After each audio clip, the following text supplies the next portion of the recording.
नमस्कार मंडळी, आज आपण आलो आहोत छत्रपती शिवाजी महाराजांच्या सिंधुदुर्ग किल्ल्याच्या भेटीला.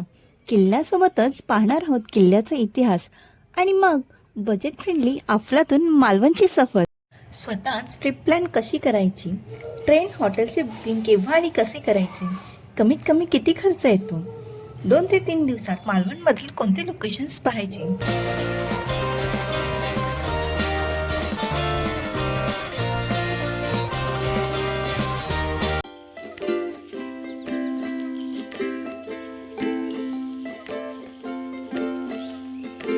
समुद्राच्या मधोमध कुलटे बेटावर वसलेला हा सिंधुदुर्ग आजही लाटांशी झुंज देत तितक्याच दिमाखात उभा आहे.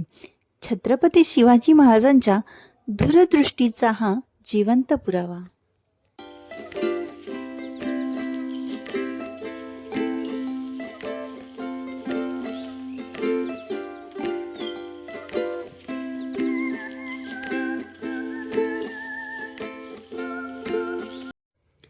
सिंधुदुर्ग किल्ल्यावर जाण्यासाठी बोटी आहेत.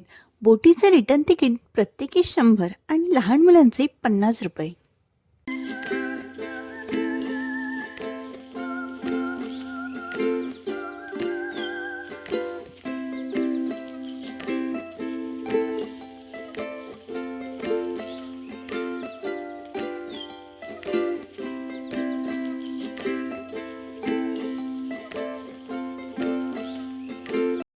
जेव्हा मालवण जेटीवरून बोटीने सिंधुदुर्गाच्या किल्ल्याच्या प्रवेशद्वाराजवळ सोडतात तेव्हा ते सांगतात की 1 तासात रिटर्न या हा.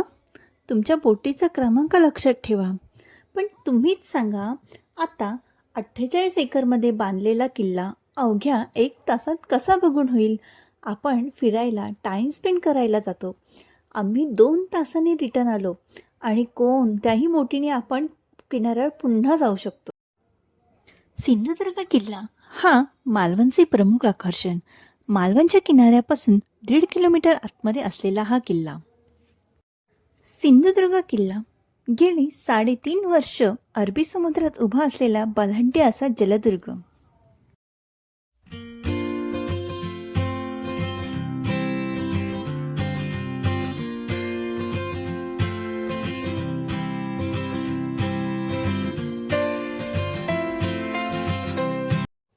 आता किल्ल्याच्या भक्कम रचनेविषयी आपण वेगळे काय सांगणार. ज्यांना भारतीय नौदलाचे जनक मानले जाते अशा छत्रपती शिवाजी महाराजांनी भारतातील पहिले शक्तिशाली नौदल उभे केले. अशा शिवरायांना माझा मानाचा मुजरा. किल्ल्याचे प्रवेशद्वार अतिशय रचनात्मक पद्धतीने बांधले आहे. शत्रूलाही समजणार नाही नक्की कुठून प्रवेश करावा.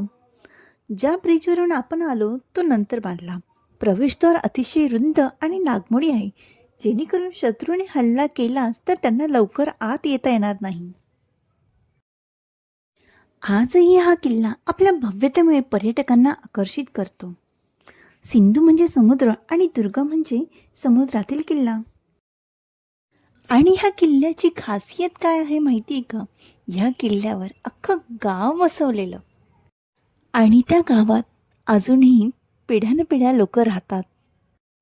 24 नोव्हेंबर 1664 छत्रपती शिवाजी महाराजांनी किल्ल्याच्या बांधकामाला सुरुवात केली. 29 मार्च 1667 रोजी हा किल्ल्याचे बांधकाम पूर्ण झाले. तुम्हाला माहिती आहे छत्रपती शिवाजी महाराजांचे सर्वात पहिले मंदिर कुठे बांधले गेले, तर सिंधुदुर्ग किल्ल्यावर. आणि हे समोर आपण पाहत आहोत ते पहिले शिव मंदिर. महाराजांचे निधन 3 एप्रिल 1680 रोजी झाले. त्याच्या 15 वर्षांनी 1695 साली त्यांचा लहान मुलगा राजाराम महाराजांनी हे मंदिर बांधले आणि 1906 साली कोल्हापूरच्या शाहू महाराजांनी बाहेरचा सभा मंडप बांधला, जे छत्रपती शिवाजी महाराजांचे 11वी पिढी होती. हे शिवाजी महाराजांचे एकमेव मंदिर आहे जिथे त्यांची दगडी मूर्ती दाढीशिवाय पाहायला मिळते. आपण आजपर्यंत मूर्तींच्या स्वरूपातील किंवा पोस्टरमधले शिवाजी महाराज पाहिले ते लांब दाढीमधीलच. मंदिराच्या बाजूलाच छत्रपती शिवाजी महाराजांचा इतिहासाची आणि अभ्यंतर आरमाराची साक्ष देणाऱ्या वस्तूंचे म्युझियम बघायला मिळते. ते जरूर पाहावे. तिकीट प्रत्येकी 10 रुपये आहे. म्युझियममध्ये आपल्याला पाहायला मिळते छत्रपती शिवरायांची तलवार, शिवकालीन शस्त्रास्त्रे, शिवकालीन वस्तू, छत्रपती शिवरायांचे हात आणि पायांच्या ठशांच्या चांदीची प्रतिकृती, श्री शिवराजेश्वर मंदिरातील छत्रपती शिवरायांच्या पाषाण मूर्तीची पंचधातूची प्रतिकृती, शिवाय छत्रपती शिवरायांच्या इतर किल्ल्यांची माहिती आणि फोटोही आपल्याला बघायला मिळतात.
छत्रपती शिवाजी महाराजांच्या प्रत्येक किल्ल्यामध्ये आपल्याला शिवमंदिर बघायला मिळते आणि ह्याच शिवमंदिरातून एक गुहेरी मार्ग समुद्रातून बाहेर पडतो. तो 8.5 किलोमीटर लांबीचा आहे आणि ओझर जंगलाबाहेर पडतो. शत्रूने हल्ला केला तर गुप्त मार्गाने बाहेर पडण्यासाठी आता तो मार्ग सध्या बंद ठेवण्यात आलेला आहे.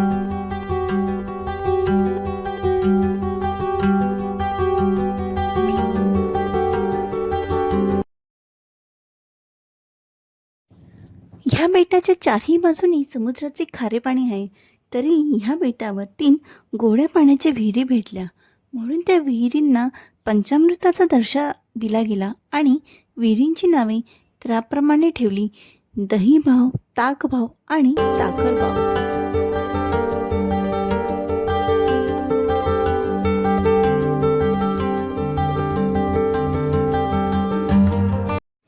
छत्रपती शिवाजी महाराज हे भवानी मातेचे दर्शन घेऊनच लढायला जायचे, तर भवानी मातेचे मंदिरही किल्ल्यावर पाहायला मिळते.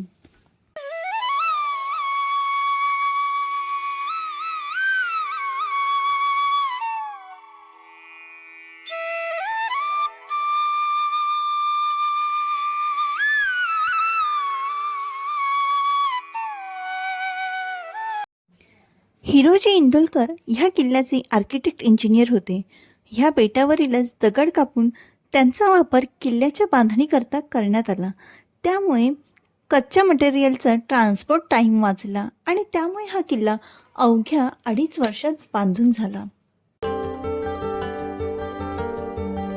24 नोव्हेंबर 1664 शिवाजी महाराजांनी किल्ल्याच्या बांधकामाला सुरुवात केली. 29 मार्च 1667 साली किल्ल्याचे बांधकाम पूर्ण झाले. 3000 कामगार होते जे दिवस रात्र काम करत होते. जेव्हा बांधकाम चालू होतं तेव्हा शत्रूने आक्रमण करू नये, तोडू नये म्हणून सुमारे 5000 सैनिक सुरक्षा देत होते. तेव्हा गुजरातमधील सर्वात श्रीमंत शहर होते सुरत आणि सुरतवर त्यावेळी मुघलांचे राज्य. जानेवारी 1664 मध्ये छत्रपती शिवाजी महाराजांनी सुरतवर हल्ला केला आणि त्यातील 1000 करोड गोल्ड कॉईन्स ह्या किल्ल्यासाठी खर्च केले.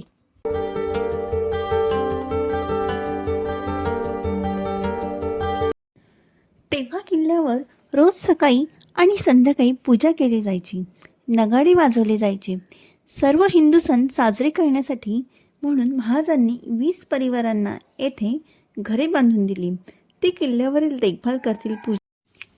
आता आपण किल्ल्याचे फक्त मेन रचना पाहत आहोत. इथे ह्या पहिल्या मोठ्या दगडी भिंती होत्या. ब्रिटिशांनी हे सर्व तोडले. चुना, माती आणि गूळ वापरून बांधकाम केले गेले होते. ह्याच ठिकाणी छत्रपती शिवाजी महाराजांचे पायाची आणि हाताचे ठसे आपल्याला पाहायला मिळतात. किल्ल्याच्या समोरच जो किनारा दिसतो त्या किनाऱ्याचं नाव आहे दिंडी बीच. पूर्ण 48 एकरच्या किल्ल्याभोवती 3.5 मीटर लांबीची सुरक्षित भिंत उभारण्यात आली होती. किल्ल्यांवर सगळ्या सोयी सुविधा होत्या. सैनिकांसाठी 40 टॉयलेट्स बांधले गेले होते.